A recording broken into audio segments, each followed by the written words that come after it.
Hello students, video शुरू करने से पहले प्लीज चैनल को लाइक, शेयर और सब्सक्राइब जरूर करें। एक इम्पॉर्टेंट इन्फॉर्मेशन, अगर आपको इस वीडियो के नोट्स चाहिए तो डिस्क्रिप्शन बॉक्स में दिया गया डाउनलोड लिंक चेक करें। Thank you. चलिए शुरू करते हैं। इस वीडियो में हम पढ़ेंगे BPCG 171 जनरल साइकोलॉजी के प्रीवियस ईयर क्वेश्चन और most important questions with answers. ये क्वेश्चंस आपके एग्जाम के लिए बहुत इम्पोर्टेंट है। अगर आपने ये अच्छे से कर लिए तो एग्जाम निकलना पक्का है। Let's begin. Question 5, explain the stages and models of memory. Question explanation. इस क्वेश्चन में हमें मेमोरी के स्टेजेस, एनकोडिंग, स्टोरेज, रिट्रीवल को डिटेल में समझाकर लिखना है और साथ ही मेमोरी के मॉडल्स जैसे एटकिंसन शिफ्रीन का मल्टी स्टोर मॉडल, बैडली का वर्किंग मेमोरी मॉडल और क्रैक एंड लॉकहार्ट का लेवल्स ऑफ प्रोसेसिंग थियरी को एक्सप्लेन करना है। आंसर। इंट्रोडक्शन। मेमोरी एक ऐसा कॉग्निटिव प्रोसेस है जो हमें इंफॉर्मेशन स्टोर, रिटेन और रिकॉल करने में मदद करता है। अगर मेमोरी ना हो तो लर्निंग और डेली फंक्शनिंग पॉसिबल ही नहीं होती। साइकोलॉजिस्ट्स ने मेमोरी को समझने के लिए स्टेजेस और मॉडल्स दोनों एक्सप्लेन किए हैं। स्टेजेस हमें बताते हैं कि इंफॉर्मेशन कैसे प्रोसेस होती है और मॉडल्स हमें एक थियोरेटिकल फ्रेमवर्क देते हैं। Main body. 1. Stages of memory. Memory 3 main stages में डिवाइड की जाती है। एनकोडिंग। ये पहला स्टेप है जिसमें इंफॉर्मेशन को एक ऐसे फॉर्म में कन्वर्ट किया जाता है जिसे मेमोरी स्टोर कर सके। इसमें अटेंशन और मीनिंग देना इंपॉर्टेंट होता है। एग्जाम्पल, बुक पढ़ते वक्त हम वर्ड्स को विजुअल और सेमांटिक एनकोडिंग के थ्रू समझते हैं। स्टोरेज। स्टोरेज का मतलब है एनकोडेड इंफॉर्मेशन को कुछ समय तक या लंबे समय तक रखना। इसमें 3 सिस्टम्स होते हैं: sensory memory, short term memory और लॉन्ग टर्म मेमोरी। एग्जाम्पल, एक फोन नंबर कुछ सेकंड्स तक याद रहना STM है और बचपन की मेमोरीज LTM का पार्ट है। रिट्रीवल। रिट्रीवल का मतलब है स्टोर्ड इंफॉर्मेशन को वापस एक्सेस करना जब जरूरत हो। ये 2 तरह से होता है: रिकॉल बिना क्यूज के और रिकॉग्निशन ऑप्शन से आइडेंटिफाई करना। एग्जाम्पल, एग्जाम में आंसर लिखना रिकॉल है और किसी पुराने दोस्त को भीड़ में पहचानना रिकॉग्निशन है। 2. Models of memory. Atkinson and Shiffrin's multi store model 1968। इस मॉडल के हिसाब से मेमोरी के 3 स्टोर्स होते हैं: सेंसरी, STM और LTM। इंफॉर्मेशन एक लिनियर फ्लो में सेंसरी, STM, LTM जाती है। एग्जाम्पल, एक शब्द पहले सेंसरी इनपुट से आता है, फिर STM में होल्ड होता है और बाद में LTM में चला जाता है। Baddeley and Hitch's working memory model 1974। उन्होंने कहा कि STM एक सिंगल स्टोर नहीं है बल्कि मल्टीपल कंपोनेंट्स का सिस्टम है। इस मॉडल के 4 पार्ट्स हैं। सेंट्रल एग्जीक्यूटिव अटेंशन कंट्रोल करता है। Phonological loop verbal auditory info handle करता है। Visuo spatial sketchpad visual spatial info manage करता है। एपिसोडिक बफर अलग अलग इन्फो को इंटीग्रेट करता है। एग्जाम्पल, मैथ्स प्रॉब्लम सॉल्व करते वक्त इंस्ट्रक्शंस याद रखना वर्किंग मेमोरी का यूज है। क्रेक एंड लॉकहार्ट का लेवल्स ऑफ प्रोसेसिंग थियरी 1972। इस मॉडल कहता है कि मेमोरी की स्ट्रेंथ प्रोसेसिंग की डेप्थ पर डिपेंड करती है। शैलो प्रोसेसिंग सिर्फ रिपीट करना से मेमोरी वीक होती है और डीप प्रोसेसिंग मीनिंग समझना से स्ट्रॉन्ग मेमोरी बनती है। एग्जाम्पल, अगर आप एक कॉन्सेप्ट का मीनिंग डीपली समझ लेते हो तो वो ज्यादा दिन याद रहता है। 3. Applications and importance of memory models. Education में टीचर्स इन मॉडल्स का यूज करके स्टूडेंट्स को बेटर मेमोरी स्ट्रैटेजीज सिखाते हैं। क्लिनिकल साइकोलॉजी में मेमोरी डिसऑर्डर्स जैसे एमनीजिया को समझने के लिए मॉडल्स हेल्पफुल होते हैं। डेली लाइफ में हम रिट्रीवल टेक्निक्स जैसे निमोनिक्स और स्पेस्ड रेपिटेशन यूज करके अपनी मेमोरी इंप्रूव कर सकते हैं। कंक्लूजन। समिंग अप, मेमोरी के स्टेजेस, एनकोडिंग, स्टोरेज, रिट्रीवल हमें प्रोसेस समझाते हैं और मॉडल्स जैसे Atkinson Shiffrin working memory model और लेवल्स ऑफ प्रोसेसिंग हमें मेमोरी के स्ट्रक्चर और फंक्शनिंग का डिटेल एक्सप्लेनेशन देते हैं। यह नॉलेज सिर्फ एग्जाम्स के लिए ही नहीं बल्कि एजुकेशन, थेरेपी और डेली लाइफ में भी काम आता है। If you need the notes of this video, there's a download link in the description box. Be sure to check it out. Thank you. Question 6. Discuss the theories of emotions. Question explanation. इस question में हमें अलग अलग theories explain करनी है जो बताती हैं कि इमोशंस कैसे बनते हैं और उनकी प्रोसेस क्या है। हमें James Lange, Cannon Bard, Schachter Singer, cognitive appraisal और इवोल्यूशनरी थियरीज को कवर करना है, साथ ही एग्जाम्पल्स और क्रिटिकल पॉइंट्स भी देने हैं। आंसर। इंट्रोडक्शन। इमोशंस एक कॉम्प्लेक्स साइकोलॉजिकल और फिजियोलॉजिकल स्टेट होते हैं जो हमारी थिंकिंग, बिहेवियर और डिसीजंस को अफेक्ट करते हैं। साइकोलॉजिस्ट्स बहुत टाइम से डिबेट कर रहे हैं कि इमोशंस सबसे पहले बॉडी में स्टोर होते हैं या ब्रेन में, या फिर हमारी सोच, कॉग्निशन, उन्हें शेप करती है। इसीलिए अलग अलग थियरीज प्रपोज की गई है। इस आंसर में हम मेजर थियरीज ऑफ इमोशंस को डिटेल में समझेंगे। Main body. 1. जेम्स लेंगे theory of emotion. William James और कार्ल लेंगे ने प्रपोज किया था। उनका कहना था कि पहले बॉडी रिएक्शन होता है और फिर उसको ब्रेन इंटरप्रेट करता है एज इमोशन। एग्जाम्पल, हम डरते इसलिए हैं क्योंकि हम ट्रेम्बल कर रहे हैं। लिमिटेशन। सिमिलर बॉडीली रिएक्शंस अलग अलग इमोशंस में भी होते हैं, तो क्लियर डिफरेंस समझना मुश्किल हो जाता है। 2. Cannon Bard theory of emotion. Walter Cannon और फिलिप बार्ड ने इसको जेम्स लेंगे के रिस्पॉन्स में दिया। उन्होंने कहा कि इमोशन और फिजियोलॉजिकल अराउजल एक साथ होते हैं। एग्जाम्पल, अगर हमें डेंजर दिखे तो यूएसएसआई वक्त हमारी हार्ट रेट तेज होती है और फियर भी फील होता है। रोल ऑफ थैलेमस हाईलाइट किया गया, लेकिन लेटर रिसर्च ने दिखाया कि और भी ब्रेन एरियाज इन्वॉल्व होते हैं। 3. शैक्टर सिंगर 2 फैक्टर थियरी। इस थियरी के हिसाब से emotion equal physiological arousal plus cognitive labelling. मतलब अराउजल सेम हो सकता है, लेकिन कॉन्टेक्स्ट उसको अलग इमोशन बना देता है। एग्जाम्पल, दिल तेज धड़कना एक्सीडेंट के बाद फियर हो सकता है और पार्टी में वो एक्साइटमेंट। स्ट्रेंथ, सिचुएशन और कॉग्निशन के रोल को समझाता है। 4. Cognitive appraisal theories, Lazarus, Arnold, ETC. Lazarus ने बोला कि पहले हम सिचुएशन को अप्रेज करते हैं, उसके बाद इमोशन जनरेट होता है।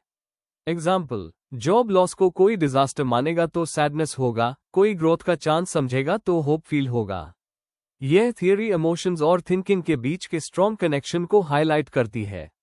5. Evolutionary and biological perspectives. Darwin ने कहा था कि इमोशंस अडैप्टिव होते हैं और सर्वाइवल में हेल्प करते हैं। एग्जाम्पल, फियर हमें डेंजर से बचता है, हैप्पीनेस सोशल बॉन्डिंग स्ट्रॉन्ग करता है। पॉल एकमन के रिसर्च ने दिखाया कि फेशियल एक्सप्रेशंस जैसे बेसिक इमोशंस सब कल्चर्स में सेम होते हैं। न्यूरोसाइंस स्टडीज अमिगडाला और प्रीफ्रंटल कॉर्टेक्स के रोल को हाईलाइट करती है। 6. Contemporary integrative approaches. Modern psychologists कहते हैं कि इमोशंस बायोलॉजिकल, कॉग्निटिव और सोशल फैक्टर्स का कॉम्बिनेशन है। एग्जाम्पल, एंजाइटी हो सकता है जीन्स से आए, बायोलॉजी, नेगेटिव थिंकिंग से बड़े, कॉग्निशन, और कल्चर से इन्फ्लुएंस हो, सोशल। इसलिए एक सिंगल थियरी इमोशंस को फुली एक्सप्लेन नहीं करती, सब थियरीज मिलकर बेटर अंडरस्टैंडिंग देती है।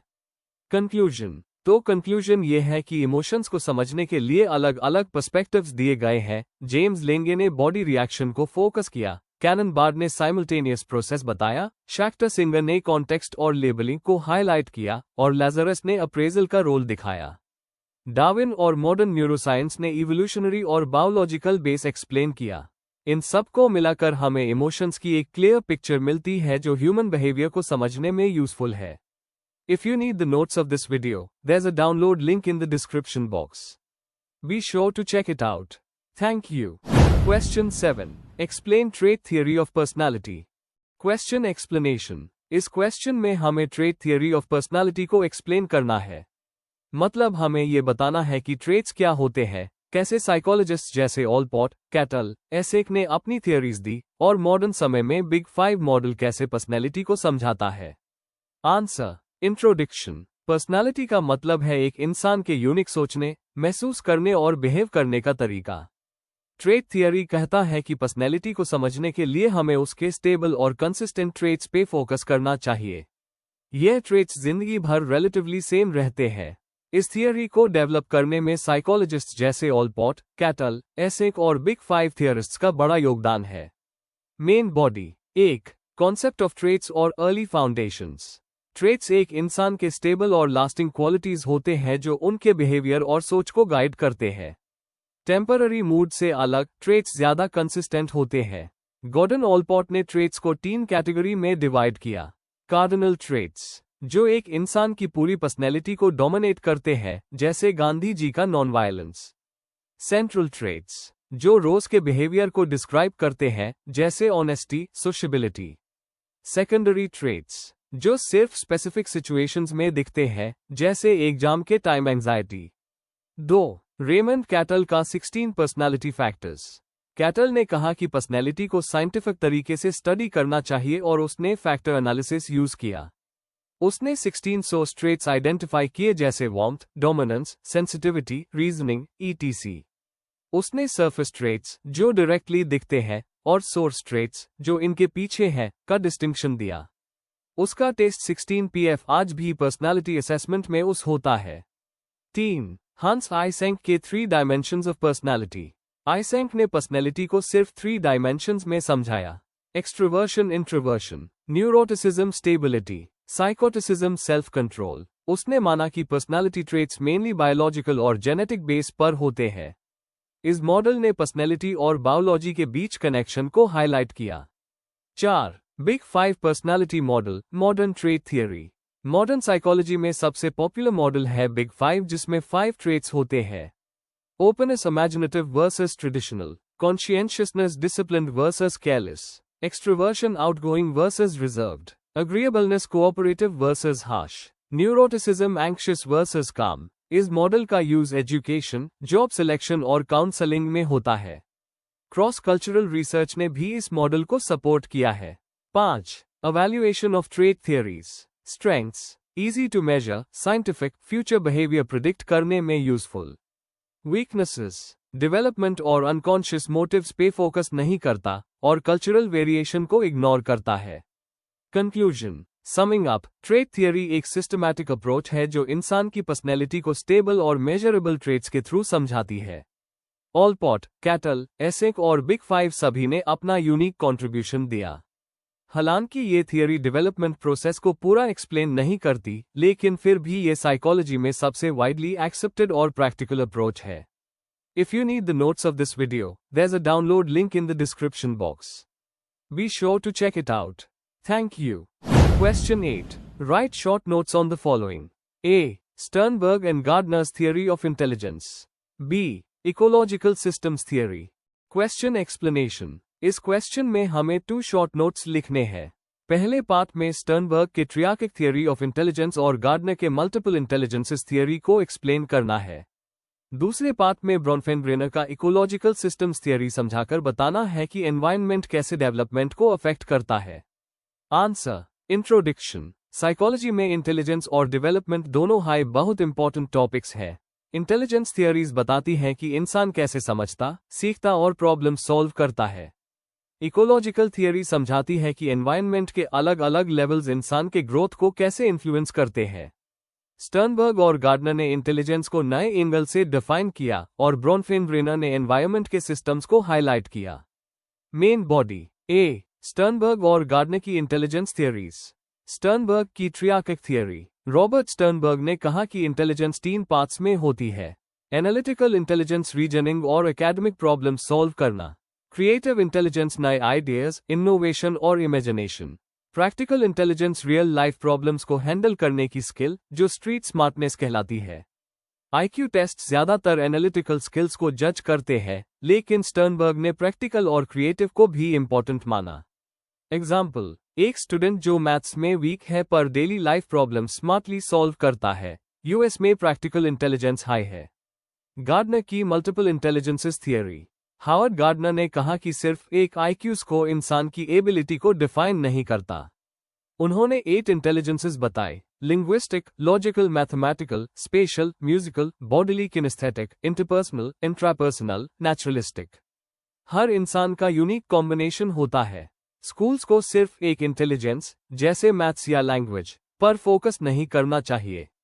एग्जाम्पल, एक डांसर मैथमेटिक्स में वीक हो सकता है पर बॉडीली किनेस्थेटिक इंटेलिजेंस यूएस में हाई होती है। ट्रांजिशन। दोनों थियरीज इंटेलिजेंस को वाइडर सेंस में समझाती है, जिसमें क्रिएटिविटी और रियल लाइफ स्किल्स को भी वैल्यू दी गई है। B. Ecological systems theory. Theory का ओवरव्यू। यरी ब्रॉनफेनब्रेनर ने बताया कि ह्यूमन डेवलपमेंट एनवायरनमेंट के अलग अलग लेवल से इंपैक्ट होता है।